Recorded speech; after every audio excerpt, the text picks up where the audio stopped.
Most people think being a school bus driver is just about waking up early, wearing a worn-out cap, keeping one eye on the road and the other on a mirror full of noisy kids, driving the same loop every day like some mechanical routine through sleepy suburban streets and dusty back roads. But I am here to tell you, no, I am here to warn you that there are school bus routes in this country where the job is nothing like that, where it is not just a job, but a curse, where you are not only responsible for delivering children to school safely, but for protecting them from things that do not belong in this world. Things that hunt, things that wait in shadows, things that watch with ancient hunger. And the route I drive, nestled deep in a lonely stretch of rural Oklahoma where the fog rolls in like crawling skin and the trees bend in unnatural shapes, is one of those cursed places. And if I had known what I know now, I would have never signed up for this job, even if they promised me a mansion, a fortune, or a lifetime of peaceful sleep. It started like any other job, with a handshake that felt too cold, an interview in a room that smelled like mildew and forgotten memories, and a worn-down woman named Miss Kinley, whose hands trembled ever so slightly when she slid a faded manila envelope across the desk and told me, in a voice that cracked just a little, "You need to memorize these rules before your first shift tomorrow. Every single one of them, no exceptions." I thought she was just being overly cautious, maybe a little dramatic like some of the old-timers who talk about the good old days like they were folklore. But when I opened that envelope and read what was inside, my mouth went dry, and I felt something cold brush the back of my neck. And even now I can feel that chill when I recall those words, because those were not just instructions for a job. They were warnings, desperate, terrified warnings. And now I have lived them, survived them, obeyed them, and watched others break them. And I swear to you that if you are going to hear anything in your life, hear this story. Stay with me until the very end, because the truth behind these rules is not something you will believe unless you understand what I've seen with my own eyes and what I've heard whispered from the shadows just beyond the last seat on the bus. These are the 5 strange and terrifying rules I must follow every single day I drive the bus. Rules that cannot be broken, not even once, because when they are, the consequences are not just deadly, they are worse than death. Rule 1. Never, under any circumstances, open the bus door for a child who is already on your bus. This rule is absolute, and if you think it sounds ridiculous, then you've never heard the sound of your own voice calling out a child's name only to see that same child, identical in every way, standing silently outside the door with lifeless eyes and blood dripping from its fingernails. I have seen it. I have watched drivers wave at the little figure, thinking it was a mistake, open the door with a smile, and scream seconds later when the thing climbed aboard and left behind nothing but the sound of crunching bones and silence. You must never forget who is already on the bus. Count them, watch them, protect them, but never ever open that door if one of them is already inside. Rule 2. If a child points to something outside the window and says he's waving at me, do not look. You must not glance, even for a second, because what they are seeing is not someone they know. It is something that wants to know them, something that learns faces, something that only needs your eyes to meet its own to follow you, to whisper to you, to begin its invitation. I broke this rule once, only once. I saw an old man in a black suit standing in the middle of an empty field, motionless, hand raised, eyes too wide. He is still waiting for me. Some nights I hear him knocking, not on my door but inside my walls. Rule 3. If a child suddenly becomes quiet, pale, and starts humming a tune you've never heard before, you must stop the bus immediately and ask them what their name is. This is not optional. You must do it right away, because that child may not be your passenger anymore. That child might not even be a child. One day, a boy named Levi sat in the 3rd row, always cheerful, always loud, and then one morning, he just stared ahead, humming the saddest, oldest melody I've ever heard, like something from a funeral played backward. I didn't stop the bus. I didn't ask his name. The next day, Levi's parents reported him missing, but something sat in his seat for weeks, never speaking, never blinking. It left only after I finally asked its name, and it whispered back something I can't repeat. Rule 4. At the bend near the burned church, you must not slow down, no matter what you see. Sometimes you'll see children in the road. Sometimes it's animals. Once, I saw my own mother, weeping in her nightgown, arms outstretched. It is not real. You must not stop, not even hesitate, because that stretch of road is not a road. It's a trap. A place that remembers your grief, your guilt, your pain. A place that uses it like bait. If you stop, the doors will not open again, and you will not be driving a bus anymore.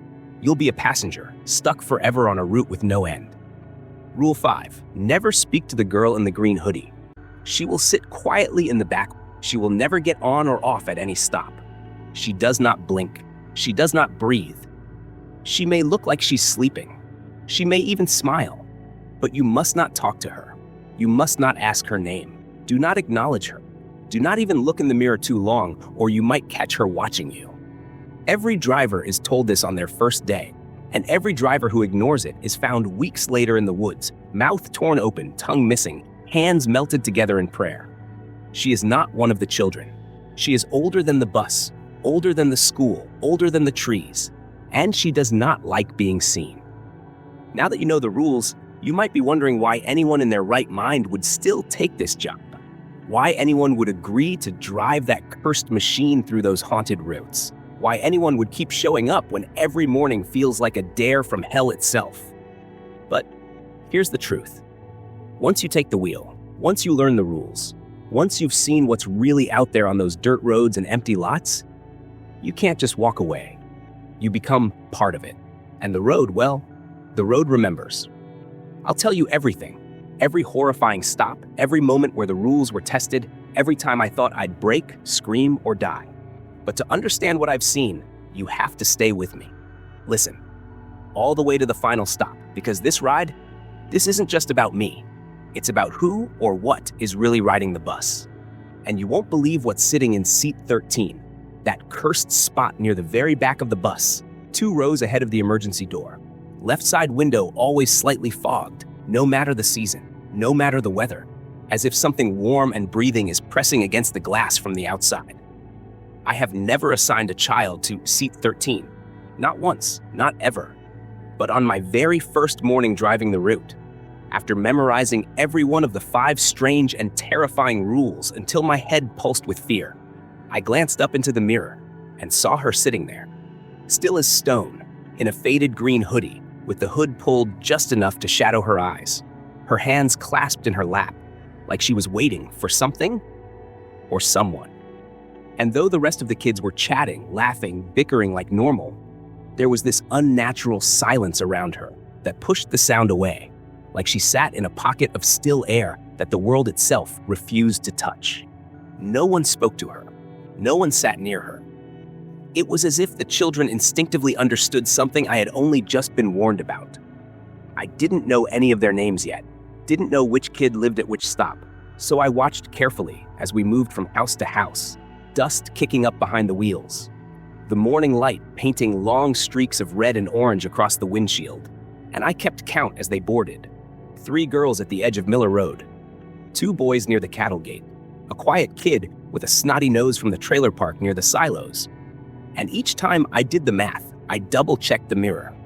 And still, that seat number 13 never seemed to be empty, even though I never saw her get on.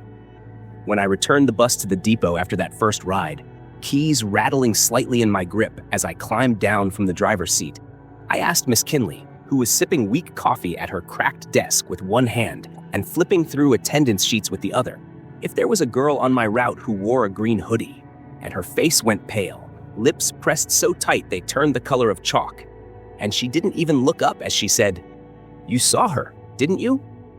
I nodded, slowly, still half hoping this was some weird tradition or hazing ritual for the new guy. But the way Miss Kinley's voice dropped to a whisper made the hairs on my arms rise when she continued, "You didn't talk to her, did you?" And when I told her no, that I hadn't even made eye contact, she exhaled in one long shaking breath and muttered, "Good. Very good. Because the last driver who did, well, let's just say we don't park bus number 6 anymore. Haven't since they pulled it from the lake." The next morning, I drove the route again, hands tighter on the wheel this time, eyes flicking more frequently to the mirror above me. The kids were chattier than usual, the kind of noise that seems to fill a space too fast, too loud, like they were trying to drown something out. We had almost reached the second to last stop, the one where a boy named Benny always got on with a dinosaur backpack and never tied his shoes, when I heard it. A soft humming, low and slow. Not quite a melody, but strange, discordant, like something you'd hear on an old broken music box that hadn't been opened in years. I couldn't tell where it was coming from at first. It didn't sound like any of the kids, and I turned my head just slightly, scanning the mirror, when I saw her again. The girl in the green hoodie, same position, same blank stare, but her mouth was slightly open now, and the sound, the humming, was definitely coming from her. My throat tightened. Rule 5 rang loud and clear in my mind. Never speak to the girl in the green hoodie. I didn't. I stared straight ahead, adjusted the mirror slightly so her face was no longer fully in view, and I drove on, not blinking until the next stop appeared, and little Benny clambered aboard, dragging a stick behind him and grinning like nothing was wrong. It wasn't until we passed the burned church, the one with the blackened steeple still somehow standing like a skeletal finger pointing to the sky, that things started to spiral. I had been warned about that place. Rule 4 as clear in my head as the cracked bones of the old cemetery next to it. I gripped the wheel, pressed down on the gas, kept my eyes fixed on the road. But as we neared the bend, one of the girls, her name was Tabby, I think, let out a small gasp and said, "Why is there a baby in the road?" And before I could stop myself, my gaze flicked for just a fraction of a second to the curve ahead, and I saw it. Curled up like a discarded doll, a baby lying in the middle of the asphalt, motionless, one arm twitching, face turned away. I slammed my eyes shut for half a heartbeat, turned them back to the road, and hit the gas even harder. The bus lurched, some of the kids screamed, and I heard something thump, loud and hard under the chassis, like a sack of wet meat hitting steel. The screams turned into sobs, but I didn't stop, didn't slow down, didn't say a word. The mirror showed only my own pale face and the road behind me, and the girl in the green hoodie, now facing forward, her lips pressed shut once more. Later that day, when I was cleaning the bus after drop-off, checking under seats for forgotten lunchboxes or crumpled drawings, I found something beneath seat 13 that froze my breath mid-chest. It was a small, old-fashioned music box, carved from dark wood with strange symbols etched into its sides. I didn't open it. I didn't touch it. I used the long metal grabber stick to lift it into a garbage bag and hurled it into the school dumpster behind the cafeteria. But as I turned to walk away, I swear on everything I've ever known, I heard it click open on its own, and that same soft, broken humming tune began playing from inside the plastic bag. That night, I couldn't sleep. I kept hearing footsteps outside my house, slow, soft, like bare feet on dry leaves. And once, just after midnight, I heard a knock, not at the front door or the back, but on my bedroom window. And when I finally got the nerve to look, there was no one there, just a faint smudge on the glass that looked like a child's handprint. I called Miss Kinley the next morning, voice shaking, and asked her if anyone else had ever heard the humming before. If the girl in the green hoodie had ever done anything. She paused for a long time before answering, and when she finally spoke, her voice was so low I could barely make it out over the phone crackle. She hums when something's about to happen, not to her, to someone else. I drove the bus that day anyway. I had no choice. The route had to be run. The kids were waiting. But as I turned the corner near the Henderson farm, where an old windmill creaks even on windless days, I noticed something that stopped my breath cold. A boy was standing outside the bus, right at the edge of the road, smiling and waving. It was Benny. But Benny was already sitting behind me in seat 6, swinging his legs and chewing gum. And I knew, without even looking again, that Rule 1 was being tested. There was a knock. Not a loud one, not demanding or hurried, but soft and deliberate, like fingers wrapped in something damp, tapping gently against a door they already knew would open. And it came again, 2 more times, steady and patient. Even though my grip on the wheel had turned my knuckles white, even though Benny, the real Benny, was sitting right behind me in seat 6, his eyes wide and unblinking as he stared straight ahead, not daring to turn and look out the window. Because whatever was outside, whatever had taken the shape of a boy, we both knew was already inside the bus, had no right to be standing there with a smile on its face and one hand raised in that sickeningly slow wave that didn't match the stillness of the morning fog curling around its ankles like something alive.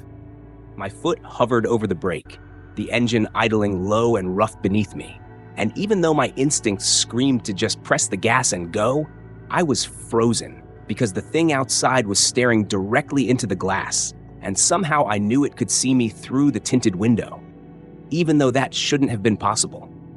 It knocked a third time, and I heard a whisper, not with my ears but in the back of my skull, behind my eyes, as if the sound had wormed its way inside me. "Let me in," it said, and I realized with horror that the voice didn't sound like Benny's at all. It sounded like a woman, old and breathless, like someone who hadn't spoken in decades and was trying to remember how. Benny, the real Benny, finally spoke, but his voice was barely audible, brittle as dry leaves crushed underfoot, and he said, "Don't open it. Please don't open it." I didn't answer him. I couldn't. My mouth wouldn't work. My tongue felt like it was wrapped in ice. And all I could do was stare straight ahead, the knock still echoing in my ears as I watched the figure outside slowly lower its hand and press its face against the glass. Its eyes, God help me, its eyes weren't human. They weren't eyes at all. They were holes, gaping and black and wet, as if something had scooped them out with a dull spoon, and yet somehow I still felt them watching me, reading me, as if it knew exactly what I feared most. Then, just as suddenly as it had appeared, it was gone. No vanishing in a flash, no swirl of smoke or dramatic disappearance. Just gone, blinked out of existence between one breath and the next. I slammed the door controls down with a shaking hand to lock the doors. Too late, but it made me feel like I still had some control. And I stepped on the gas so hard that the bus jolted forward, throwing the kids back in their seats. And I didn't let up until we were 3 turns past the Henderson farm, the dust behind us thick as smoke. The rest of the ride was silent. Deathly, unnaturally silent. No one spoke. No one laughed. Even the usual sound of backpacks rustling and sneakers scraping the rubber floor was gone. Only the low hum of the engine and the creak of the suspension filled the air as we rolled down roads that suddenly seemed much longer than usual. And as I looked into the mirror once more, I saw something that made my blood turn to slush. She was gone. The girl in the green hoodie, seat 13, empty. I blinked. Once, twice, still empty. "Where is she?" I whispered before I could stop myself, and from behind me, a voice I didn't recognize answered. "She left." I turned my head slowly, deliberately, afraid to see who had spoken, and my eyes landed on the pale face of a boy I hadn't noticed before, his eyes too wide, too glassy. And he said again, "She left. She said she had to find the one who looked." Then he smiled, and his teeth, there were too many, far too many. I pulled over, hard and fast, the bus rocking on its wheels, gravel spitting out from beneath the tires, and I stood, my heart pounding like a war drum inside my chest. "What's your name?" I asked the boy, barely able to breathe, but I had to know. Rule 3. I had to ask. He blinked slowly, then tilted his head just slightly to the side like a curious animal. "I don't have one anymore," he said, and his voice sounded like it was coming from under the floor, echoing up through the seams in the bus metal. I took a step back, then another, until I was at the front again, hand on the ignition, not even sure if I should keep driving or abandon the bus right there in the middle of the nowhere stretch between Wilkes Road and the river bridge.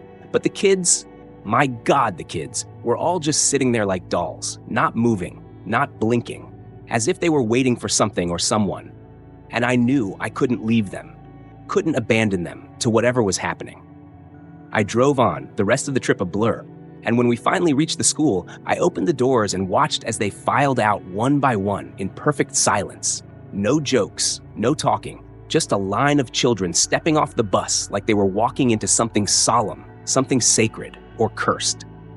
I waited until the very last child was off before turning to check seat 13 again. It was occupied. The girl in the green hoodie was back. She didn't speak. She didn't move. Just stared straight ahead as if she'd never left, as if the whole nightmare had been something my mind had invented to fill the gaps in reality. But when I looked down at her hands, I saw they were wet. Not blood, not water. Something thicker, darker, like oil. That night, I went to the school records office, heart still beating like a trapped thing inside my ribs, and I asked the janitor, old Mr. Caldwell, if he had a roster of students from past years, especially those who rode bus routes on the eastern side. He scratched his head, lit a cigarette right there in the hallway, like rules didn't apply to him, and said, "What year you want? The year she died?" I didn't ask how he knew. He pulled out a box from the dusty shelf, flipped through old rosters, and handed me a photo. I stared at it for a long, long time. Green hoodie, seat 13. Her name was Samantha Greaves. She died 13 years ago in a wreck near the burned church bend. The driver saw a baby in the road, slowed down, didn't follow Rule 4. The bus flipped into the ravine. All but one child died. Samantha. They never found her body. I walked out of that building with the photo in my hand and a knot of cold coiled tight in my gut. And when I got to my car, I saw something wedged under the wiper blade. A folded piece of paper. I opened it slowly, fingers trembling, and inside, scrawled in a child's handwriting with something dark and smudgy, were the words, "He waved at me." The moment my eyes caught the smudged words, "He waved at me," scribbled in that unsettling, jagged, childlike handwriting, something primal in my chest recoiled. My breath stilled. The world around me lost its color, and a low, static hum filled my ears, as if reality itself had begun to distort, ripple, and stretch thin beneath the weight of something too ancient, too cruel, and too watchful to belong in a place as ordinary as a school parking lot. And I swear, as I stood there gripping the note with white-knuckled fingers, the paper damp from the moisture that clung to it like breath on glass, I could feel eyes on me. Not human eyes, not even animal ones. But something colder, something buried deeper than bone or earth, watching me from a place just out of sight, behind the thin veil that separates the world we understand from the one we our dreams. That night, I didn't sleep, couldn't sleep. Not with the photo of Samantha Greaves still lying on my kitchen counter, her face frozen in time, her eyes dull and empty, her faint smile now twisted into something I couldn't unsee. And even as the clock ticked forward and the shadows in the corners of my apartment lengthened and pulsed like slow breaths, I kept staring at the folded note until the letters blurred into ink-blotted trails that almost looked like veins crawling across the page. I don't remember falling asleep, but I woke up at exactly the moment I wasn't supposed to. Something had pulled me out of sleep like a fish yanked from still water. And when I sat up on the couch, sweating and cold all at once, I realized I was clutching the bus keys in my hand, even though I was certain I'd left them hanging on the hook by the door. And worse than that, my boots were wet with mud and the faint stink of stagnant pond water filled the air. I checked my phone. No missed calls, no messages. And yet something deep in my gut told me the kids were not going to be normal today. Not after what had happened yesterday. Not after the door knock. Not after the disappearance and sudden reappearance of the girl in the green hoodie. Not after the smiling boy with too many teeth had spoken in that wrong, hollow voice. And certainly not after that note had found its way beneath my windshield like a warning nailed to my future. I arrived at the depot early, the sky heavy with gray clouds that swirled unnaturally fast overhead, as if the wind was moving in several directions at once. And as I stepped onto my bus, I stopped just before the top step because I noticed something on the floor near the third row. A puddle, thick and dark, and though I told myself it was probably spilled soda or oil tracked in from someone's boots, the truth was, it didn't smell like either. I cleaned it as best I could, hands trembling slightly, but the sticky residue clung to the cloth like sap, and it stained my fingers in a way that no water could wash out. And as the first kids began boarding, I felt a sharp pressure in my ears, like something pressing against both sides of my skull at once. And it didn't ease until all the children had taken their seats, their faces unusually quiet, unusually still, as though every one of them had been taught something new overnight, something they hadn't wanted to learn, but now understood too well. By the time we passed the old Miller barn, which had been caved in since the fire 3 years ago, I noticed that the boy with the too wide smile, the one who'd answered me yesterday, wasn't on the bus today. Not that I'd ever known his name to begin with, but his absence felt loud, deafening even, as if something that had crawled aboard yesterday had found a new place to hide, or worse, a new way to follow. Just past the edge of the pines, where the trees grow thicker than shadows and the air always smells faintly of sulfur, a girl seated on the driver's side. Her name was Marley. quiet, thin, always kept to herself, suddenly pointed a trembling hand at the window and said, in a soft, broken voice, "He's waving at me."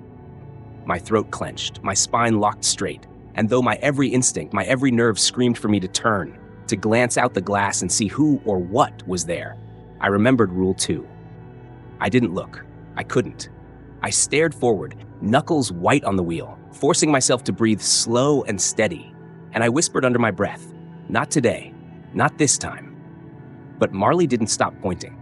Her arm remained rigid, her eyes wide and filled with unshed tears, her lips twitching like she wanted to say more but couldn't. And then, to my absolute horror, she began to hum. It wasn't a melody I knew.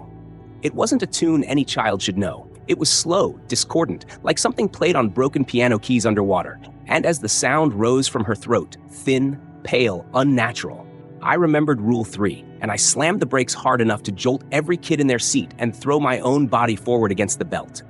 I turned, heart hammering, and said loudly, "What's your name?" The humming stopped immediately. The bus fell deathly silent again. Marley turned to face me with a look that wasn't entirely hers, like something was wearing her skin just slightly wrong. And then she blinked and whispered, "It's Marley," as though she just remembered it herself. She slumped in her seat as if someone had released her from an invisible hold, and the color slowly returned to her cheeks, but she didn't look at me again for the rest of the ride. None of the kids did. We drove the next few miles in silence, and as the church bend approached, the burned-out husk of that ancient chapel, now just a black skeleton hunched against the sky, I pressed the gas with force and intention, determined not to fall into the same trap as the last driver who'd hesitated here, not to see whatever it was that the road wanted me to see. But something darted into the middle of the road, a woman, hair like wet seaweed, arms twisted backward, dress clinging to a frame that bent at angles no human body should bend, and her face was a hollow pit of screaming teeth and endless dark. And even though I knew Rule 4, even though I knew it was a trick, a trap, a thing meant to make me slow, every nerve in my body wanted to react, to swerve, to brake, but I didn't. I kept going. I floored it. I passed through her. She exploded into ash and bone dust the moment the bus went through her, the windshield screaming under the pressure, the air filling with the scent of decay and burnt hair. And I didn't stop until we were 3 miles past the bend, and the kids were finally starting to murmur again, voices low and confused like waking from a nightmare you can't remember but still feel in your chest. That night, I received a voicemail.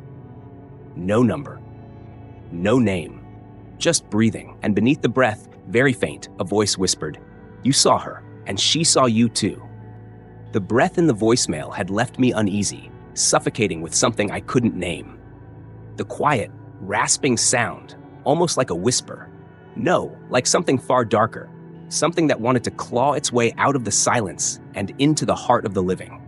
That night, my fingers shook as I dialed the number back, praying, no, hoping I would hear something that made sense, anything to reassure me that I hadn't crossed a line, hadn't strayed into a place that was never meant for people like me. But the call didn't go through, the line crackling with static, only to go dead after a long, hollow pause. I set the phone down, my skin prickling from the absence of anything, the void where a voice had once been. The next morning came with the kind of thick, oppressive air that only worsened the weight in my chest. The fog hung over the streets like a damp blanket, the sky gray and swollen with something worse than rain. As I arrived at the bus depot, there was something wrong with the world around me. Something felt off, like the ground itself was shifting, pulling away just slightly with each step I took. I wanted to ignore it, to chalk it up to the way the night had settled into my bones. But deep down I knew something was waiting, and I was no longer sure if it was after me or something far worse, far older. The kids started boarding, all of them unusually quiet, but one in particular stood out. Sammy, a little boy in a worn blue jacket, his dark eyes peering at me from beneath a mop of curly hair. He was always the first to greet me, always the first to speak, but today he was different. There was an odd stillness in his face, as if he had stepped out of time, not quite in the moment. I glanced at him as I opened the door for him, a smile tugging at the corners of my mouth in an attempt to cut through the tension that had already seeped into my mind. But Sammy didn't smile back. His lips twitched, just enough to be unsettling. And then he did something strange. He pointed to the window, and without even a trace of fear in his voice, he said, "She's out there, the girl in the green hoodie." I felt my stomach drop into my shoes, my throat constricting as if the very air was turning cold and thick around me. There were no words to say, nothing that could change the weight of those words. Rule 5, never speak to the girl in the green hoodie, flashed in my mind like a warning sign. And yet the curiosity in Sammy's voice, the way he said it, so matter-of-factly, made my skin crawl. My first instinct was to look out the window to see if the girl in the green hoodie was there, to see if Sammy's words matched the strange, twisted reality I was starting to fall into. But I couldn't. I knew the rules. I knew I had to follow them and never speak to her. I turned the key in the ignition, and the bus roared to life with a violent jolt, my heart pounding in my chest as I slammed my foot on the gas and pulled out of the depot. Sammy sat quietly, not moving, staring straight ahead, but his eyes, they weren't the same. They were darker, deeper, and I felt like he was no longer Sammy. Not the little boy I knew, but something else, something wearing his face. The road ahead twisted like a snake, the fog thickening with every turn we made, as though the world itself was holding its breath, watching us. I didn't look at Sammy again. I couldn't, but I could feel him watching me. The other children didn't speak either, their faces a mix of confusion and something else I couldn't place, fear? Or was it something darker? Something older? We passed the burned church again, the very same bend, the one I'd been warned about, and just as I did the day before, I pressed the accelerator to the floor, determined not to slow down, no matter what I saw. But this time, something was different. A shadow stretched across the road, stretching, growing, taking shape before my very eyes. It was there, right in the middle of the road, a tall, shadowy figure with long limbs that seemed to stretch far beyond the body it was attached to, like a nightmare that refused to fit into the space it belonged. I didn't slow down. I couldn't. The shadow reached out with long, impossibly thin arms, its fingers clawing at the air, as if trying to pull the bus into the darkness that was now closing in on us. I heard a scream, high-pitched, unnatural, and sharp, coming from the back of the bus. A girl named Tessa, who had been quiet up until now, suddenly screamed, clutching at the seat in front of her with trembling hands, her face as white as paper. Her voice broke through the fog of my panic, pulling me back to reality for a brief moment, but then it was gone, replaced by the silence that hung like a blanket over everything. I slammed my foot on the gas even harder, the engine roaring beneath me, the tires squealing as the bus shot forward, tearing through the air. The shadow vanished into the mist, fading like it was never there. My hands were white-knuckled on the wheel, my pulse racing, and all I could think about was the girl in the green hoodie. How she had been there, standing by the road just moments before the shadow appeared, how she had been waiting. I didn't look at her. I couldn't. I had learned that lesson well. But as we drove on, the fear never left. It clung to my bones, to the very marrow of my body, and no matter how fast I drove, I couldn't outrun it. Something was coming for me, and I was powerless to stop it. The bus was no longer a safe haven. It was a cage, a trap that I couldn't escape from, no matter how far I drove or how fast I tried to run. When we arrived at the school, I felt the weight of every child's stare, every quiet, knowing look they gave me as they filed off the bus one by one. I didn't know what they had seen, what they had felt, but I knew this. They were different now. They were part of something that was beyond my understanding, beyond my control. They had seen it, her, and I knew I couldn't keep them safe anymore. As the last child stepped off the bus, I noticed something on the dashboard, something I hadn't seen before. A single green thread, like a loose strand of a hoodie, draped across the steering wheel, just hanging there, as if it had been waiting for me to notice. And then I heard it, the faintest whisper, barely audible over the wind, barely a breath, but unmistakable. "You should have spoken to her, driver." The whisper hung in the air like a breath that never ended, curling around my ears with invisible fingers and slipping down my spine like ice.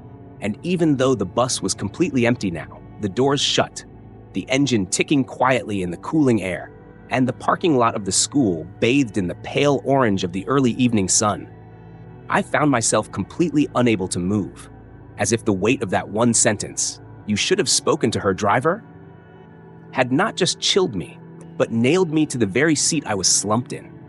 Because the moment I blinked and tried to breathe normally again, I noticed that the green thread that had been so still before now fluttered slightly, swaying gently as if brushed by unseen fingertips. And that's when I realized the bus wasn't as empty as I'd thought. It was hard to tell what changed first. The way the sunlight outside seemed to lose its color and fall into a cold gray, or how the shadows inside the bus deepened like spilled ink, or how the mirrors reflected only rows of empty seats, except for one in the very back, seat 13 on the left, where I swore I could see the outline of something faint and hunched, as if someone, or something, was crouched low. Too low for a child, too low for anyone human, but still giving off the slow, steady sound of breath through clenched teeth. And before I could decide if I was losing my mind or not, the radio crackled once. Not the school radio, not the CB system, but the old broken one I hadn't used since my first year, the one no longer connected to anything. And it gave off one short burst of static before a voice, raspy, wet, like someone speaking with a mouth full of water, hissed through. "You broke a rule, driver. Now she remembers your name." I didn't remember ever telling the girl in the green hoodie my name. I never broke Rule 5. Not once. Not even when she stood directly behind me that day, humming that awful tune. But the way that voice said it, not accusing, not angry, but satisfied, like it was announcing the start of something long planned, made my throat tighten and my skin prickle with the unmistakable sensation that I was no longer alone on that bus, even if the mirrors refused to show it. Even if my eyes couldn't fully comprehend the thing taking shape in the seat behind me.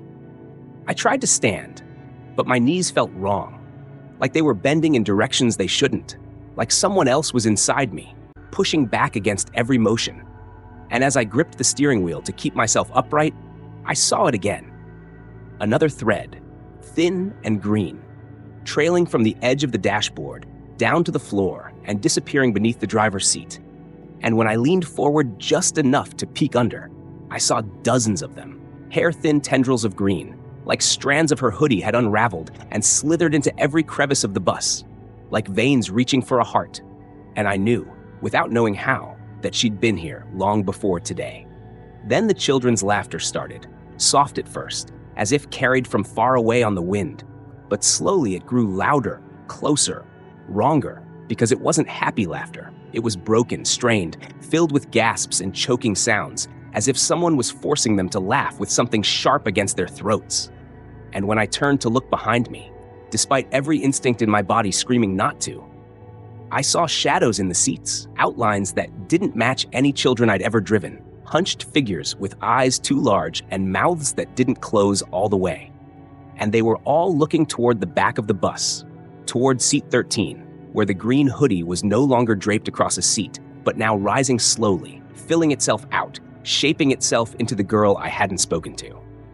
She stood, finally, her face still hidden by the hood, arms dangling at her sides like broken sticks. And though the space between us was only a few rows, it felt like a mile of empty air that had been poisoned by time and something older than rules. And when she stepped forward, her footfalls made no sound, but the bus groaned under her weight like it was bearing something it was never meant to carry. And then, in that same wet, gurgling voice from the broken radio, she said aloud this time, "You didn't speak to me, but you wanted to, didn't you?" I couldn't answer.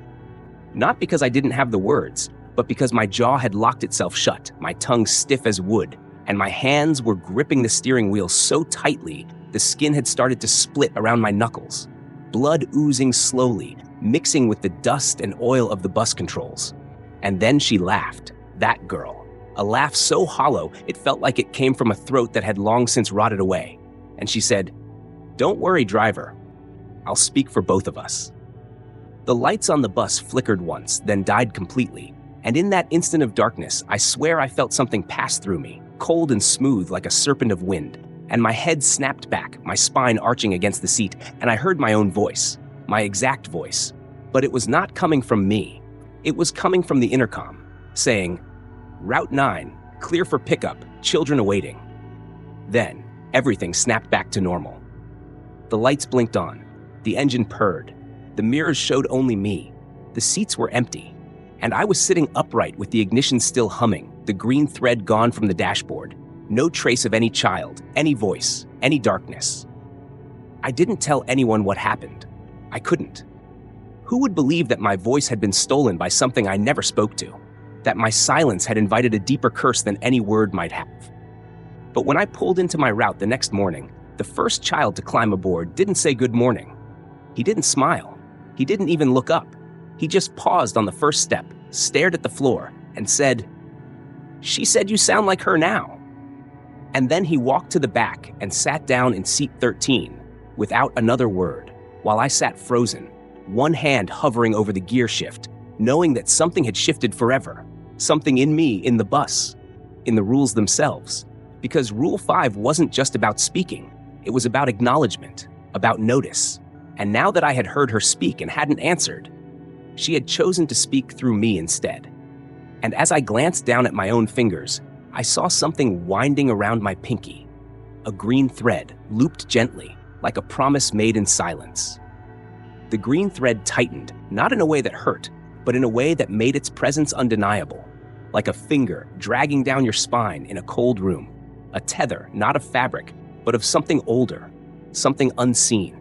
And as I sat frozen in the driver's seat with the smell of diesel, dust, and something faintly coppery beginning to coat the back of my throat, I realized the thread wasn't just wrapped around my finger. It had woven itself under the skin, just a little, just enough to feel wrong when I moved, as if something were trying to pull me gently somewhere I absolutely did not want to go. I didn't sleep that night, not because I wasn't tired, but because I couldn't close my eyes without seeing her face. Not the way I remembered it from the first time I saw her on the bus, but the way it must look now, after time and dirt and rot had taken hold. Green hoodie clinging to sunken shoulders, mouth slightly open in that too-wide smile like she knew something about me I hadn't figured out yet. And her eyes, black and shimmering like oil on water, blinking slowly, as if waiting for me to speak the words she needed, the ones I wasn't supposed to say. By morning, the green thread had vanished. Or maybe it had simply gone deeper, hidden somewhere beneath the surface of my skin. Because when I touched where it had been, I could still feel the warmth of it, like a pulse not entirely my own. And the longer I sat there, trying to shake off the sense that something had been irrevocably altered in me, the more the thought began to gnaw at my mind that maybe the rules weren't just about the bus, or the children, or the route through town. Maybe the rules were binding in ways I hadn't considered. Ways that didn't stop when the engine did, or when the last child stepped off the last stop. I pulled up to the bus lot that morning with shaking hands, the steering wheel slick from sweat, my knuckles sore from how hard I'd been gripping it. And when I got out to do the standard pre-check, walking the length of the bus to ensure the lights worked and the mirrors were clean, I noticed something strange on the inside of the emergency exit window at the back. 5 small fingerprints pressed in a perfect arc, like a child's hand had been reaching out from the inside, except they were facing the wrong direction, as if something had been trying to get back in, not out.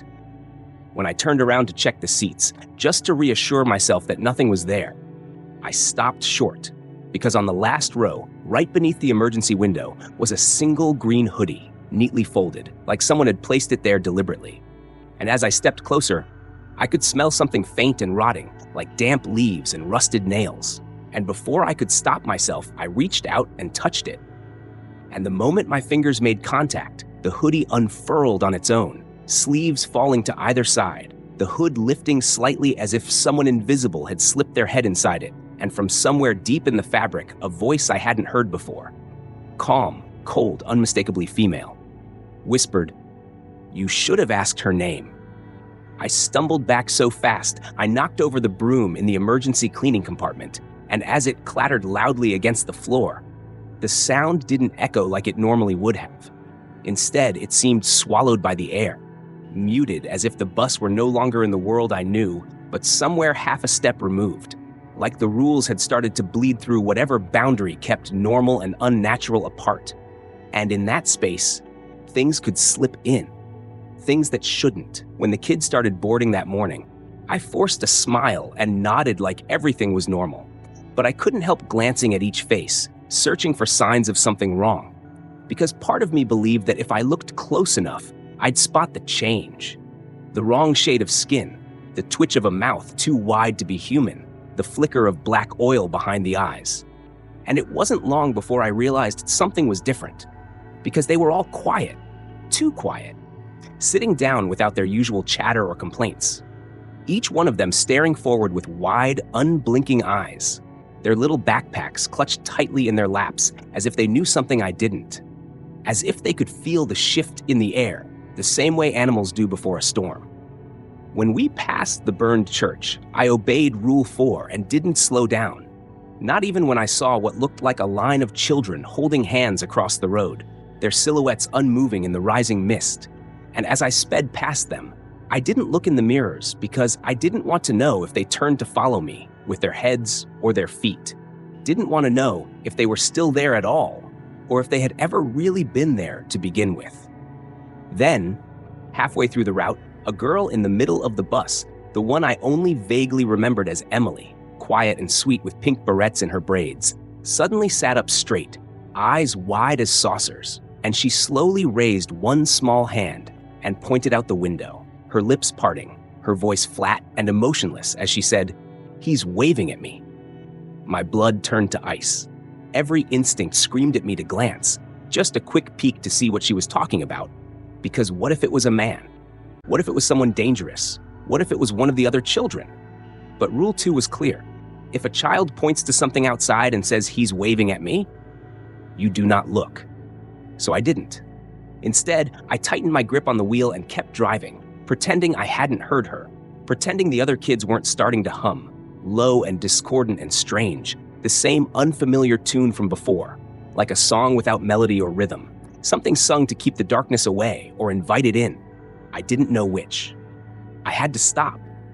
I didn't want to, but Rule 3 was even more explicit than Rule 2, and I could see now that Emily's skin had gone paper pale, her lips slightly parted as the tune droned from somewhere deep in her throat, eyes unfocused and glassy, like she wasn't even seeing me, or the bus, or the world at all.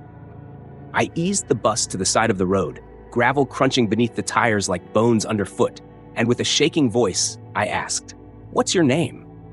She turned her head to me slowly, unnaturally slow, and her mouth twisted into a smile that didn't belong on her face, and the voice that answered, it wasn't hers. It wasn't a child's. It wasn't even human. "My name," the voice rasped from Emily's lips, "is the one you never asked her for." And then every child on the bus turned toward me, eyes wide, mouths open, humming louder now, louder than the engine, louder than the wind. And I realized in that moment, I had made a mistake far greater than breaking the rules. I had become part of them. And Rule 6? There wasn't supposed to be a Rule 6. But I was starting to think there was, and it had my name written on it. The hum was still vibrating through my bones like it had embedded itself into the marrow, into the spaces between thought and memory. And as the children on the bus, those wide-eyed, blank-faced children whose mouths hung open just wide enough to let the sound crawl out like a swarm of insects, kept their faces locked on me without blinking or moving a single muscle beyond their vibrating vocal cords, I understood that something had changed permanently and grotesquely, not just in the atmosphere around us, but in the very mechanics of this cursed route. Because this wasn't simply another morning gone wrong, or a violation of one of the 5 forbidden rules. This was the birth of something new, something not bound by the old guidelines anymore, something that had waited for a crack in the rituals. And I had given it that crack when I let the hum in, when I let her voice bleed into mine and didn't tear it out fast enough.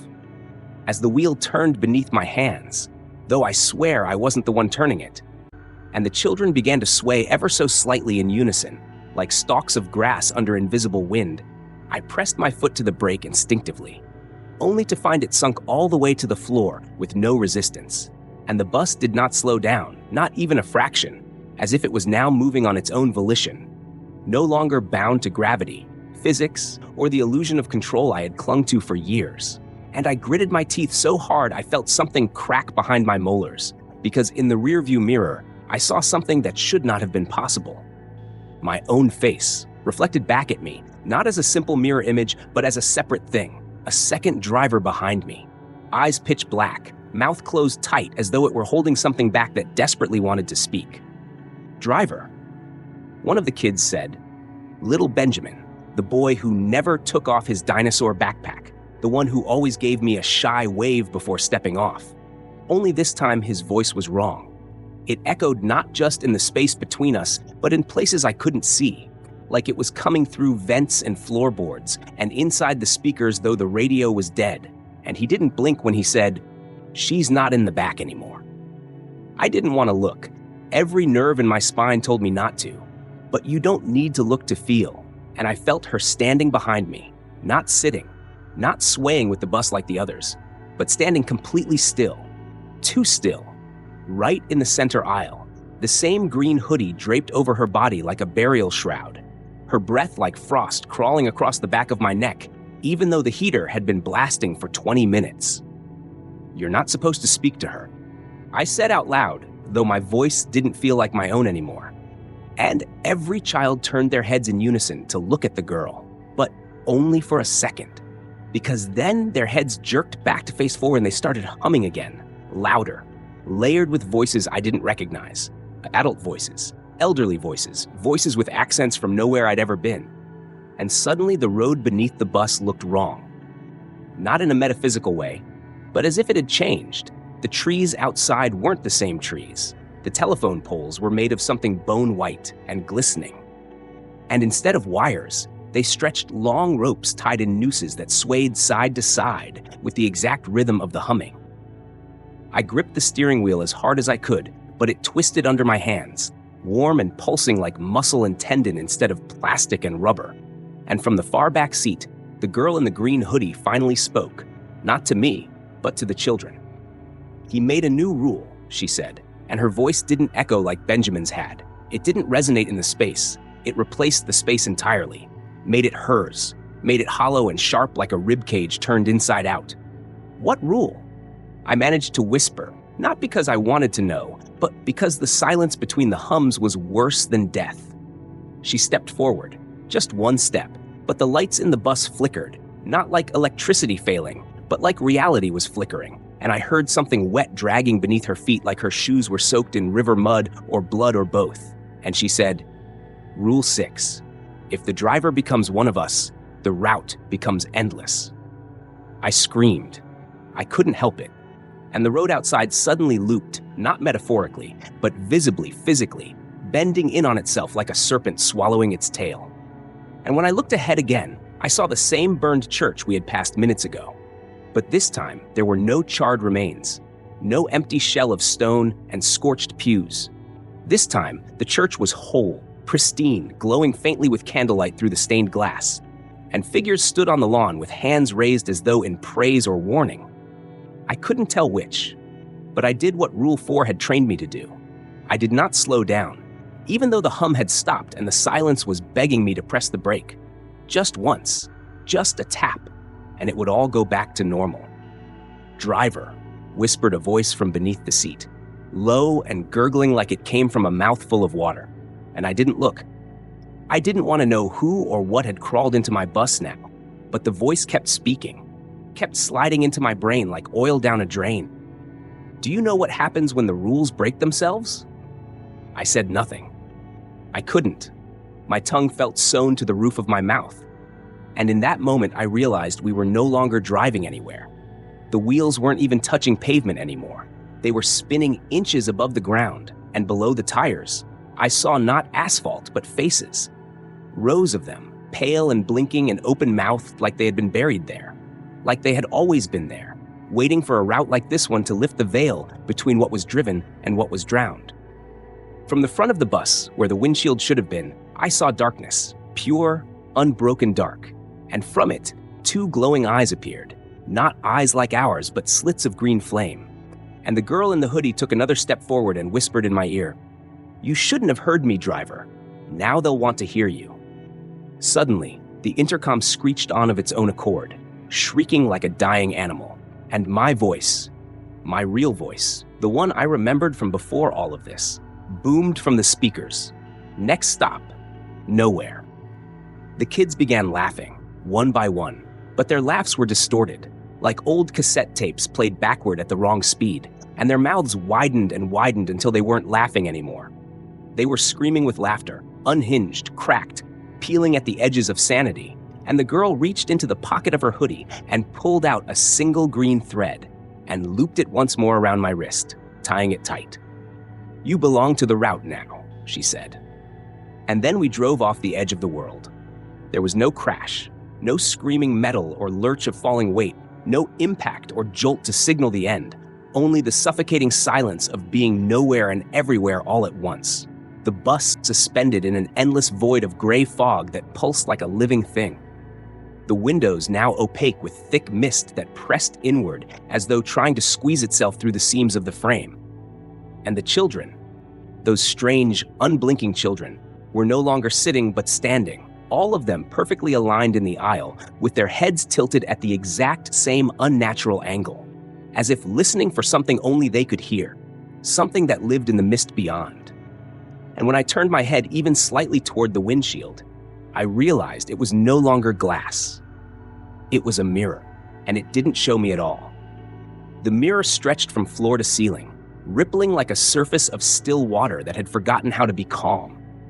And instead of my own face, I saw the burned church, not as it had been the last dozen times I passed it on the route, but as it once was, whole, shining, filled with firelight and singing, until the image twisted and flickered, and the flames became real again, licking through the wooden pews and crawling up the steeple like a living tongue. And somewhere in the smoke I saw her, the girl in the green hoodie, standing in the center of the inferno, untouched, her face lit from below, and her eyes, not eyes but hollow, green voids spinning like whirlpools. Then the children began to hum again, that same terrible tune I had heard once before, the same sound that marked the beginning of Rule 3, only now it was deeper, more layered, as if something beneath the children was humming along with them. A bass tone that rattled the floorboards of the bus and made the lights above flicker with each pulse of noise. And I clutched the wheel, even though we were floating, or flying, or falling. Whatever this was, it wasn't driving anymore. Suddenly, one of the children, Marcus, I think, the boy who never spoke, raised his hand and pointed directly at the fog pressing against the left window and said, in a voice that wasn't his, "He's waving at me." And even though every part of my mind screamed against it, even though Rule 2 blared like a siren in my memory, I made the mistake of looking just for a second, just a flicker of a glance. There was a man in the fog. Or rather, something shaped like a man.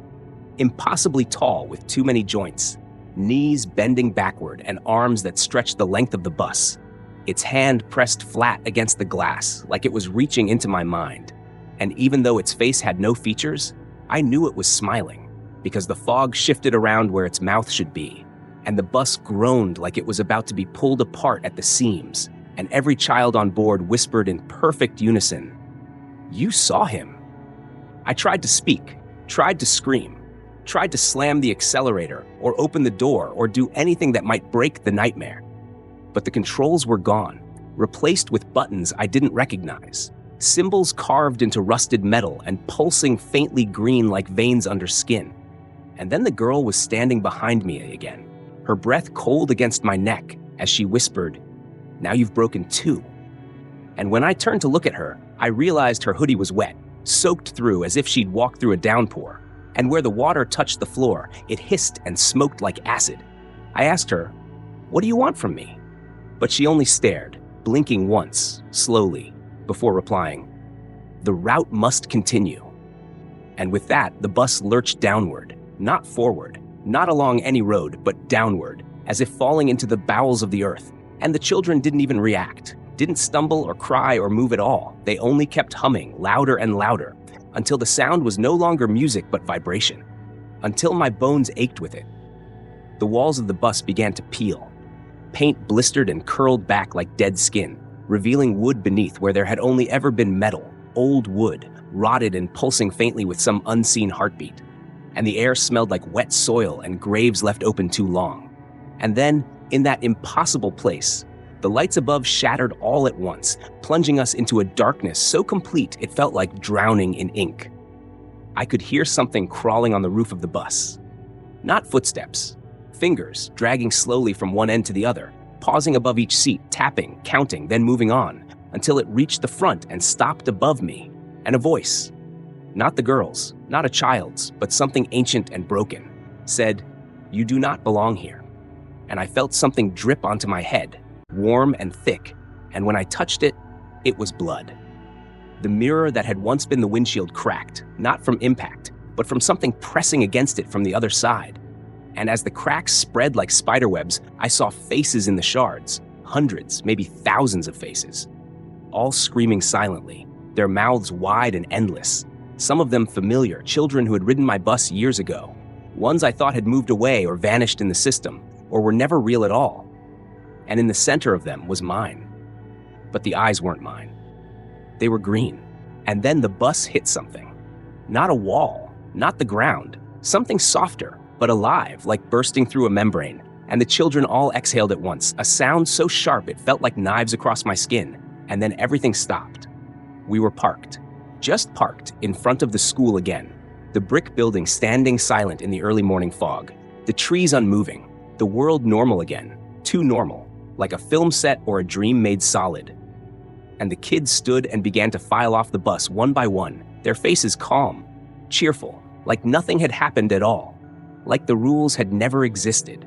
And as they passed me, each one whispered something I couldn't understand, until the last child paused at the top of the steps, turned back, and smiled with a mouthful of needle teeth, and said, "You're almost done, driver." Then he stepped off and vanished into the mist. I sat there for what felt like hours, the bus humming under me, the green thread still looped around my wrist now braided with others, red, blue, black, each one humming faintly with a different tone. And on the dashboard, scrawled in ash, were the words, "One rule left. One choice remains." And I knew what was coming, because the route wasn't done, and Rule 5 had one more test in store. The door to the bus creaked open.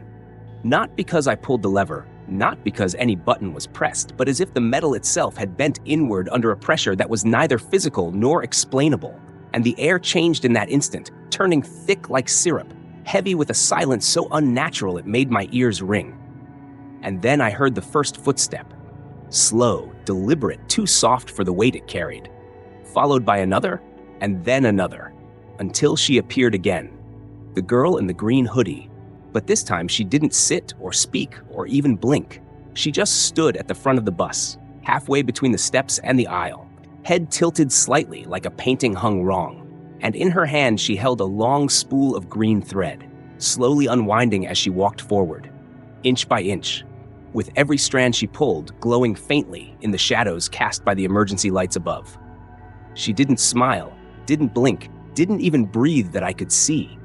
And yet the entire bus seemed to inhale with her presence, every seat groaning quietly under an invisible weight, as if the ghosts of every child I'd ever driven were sitting in them now, watching, waiting.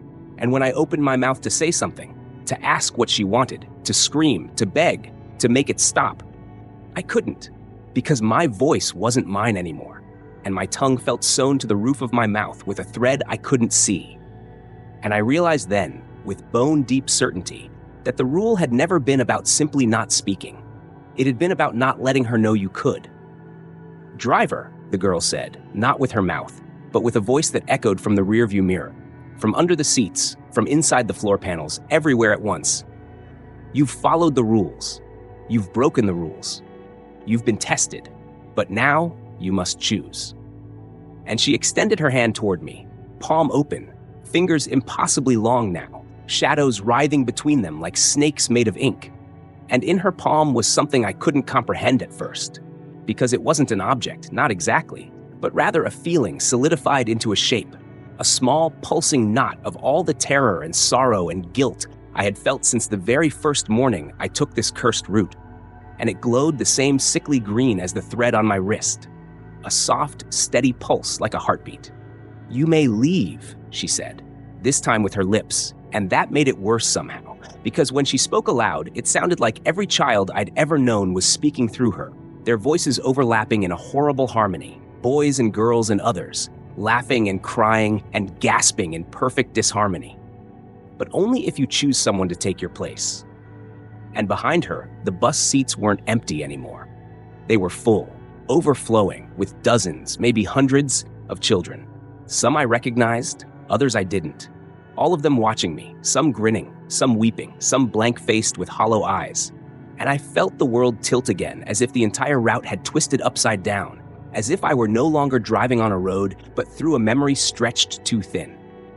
I tried to speak, tried to say no, but I couldn't, because to speak was to break Rule 5, to truly acknowledge her. And I knew that if I said one word to her with my own voice, if I gave her that final key, then I would not just be part of the route, I would become it. "Choose," she repeated. And then, horrifyingly, she stepped aside, revealing a child standing behind her, one of the children from my regular route, Danny, the quiet one with freckles and chipped glasses, the boy who always sat third row back and never spoke unless spoken to. And he looked at me with a kind of understanding far too old for his face. And when he nodded, just once, as if to say it was okay, I felt my heart shatter like glass under boots. "Danny?" I whispered, though I didn't mean to, though the word was forced from me like a breath held too long. And the moment I spoke, the girl in the green hoodie smiled, genuinely, horribly, triumphantly, and the green thread snapped from my wrist like it had been burned through, and all the others, the red, the blue, the black, coiled around her outstretched fingers and vanished into the folds of her hoodie like vipers slithering back to their nest. The bus shook violently. The lights flickered, once, twice, and then every window on the vehicle showed something different. One displayed a forest on fire, another an ocean of writhing limbs, another only static, and one was pure black, except for a single eye pressed against the glass from the outside, watching us with inhuman patience. Danny stepped forward without fear, climbed down the bus steps without being told, and the door shut behind him with the finality of a tomb lid. And then, silence. Real silence. The kind of silence that means the rules have been reset. And slowly, impossibly, the bus began to move again. This time without me touching the wheel, without any sound from the engine, just gliding along a road that wasn't a road at all, but a river of shadow, winding through stars and screams and memory. And I understood now, I wasn't going home. I never had been. Because once you broke the rules, once you saw her, once you spoke, you became her. I reached into my pocket and found the same green thread she had once wrapped around my wrist, now coiled like a serpent in the dark, and I knew what I had to do. Because tomorrow, another driver would be chosen. Another route would begin. Another Rule 5 would wait. And when the children start humming, when the burned church comes into view, when the pale girl in the green hoodie takes her seat in the back and waits with her head lowered, they'll think they have a chance, but they won't. Because now I am the one in the mirror, whispering from the dashboard, winding threads around wrists like leashes of fate. And as I speak without speaking, my voice comes from everywhere and nowhere at once, and my final words, as the route loops back to the start, are always the same. Welcome aboard. Mind the rules, especially Rule 5. And the engine roars.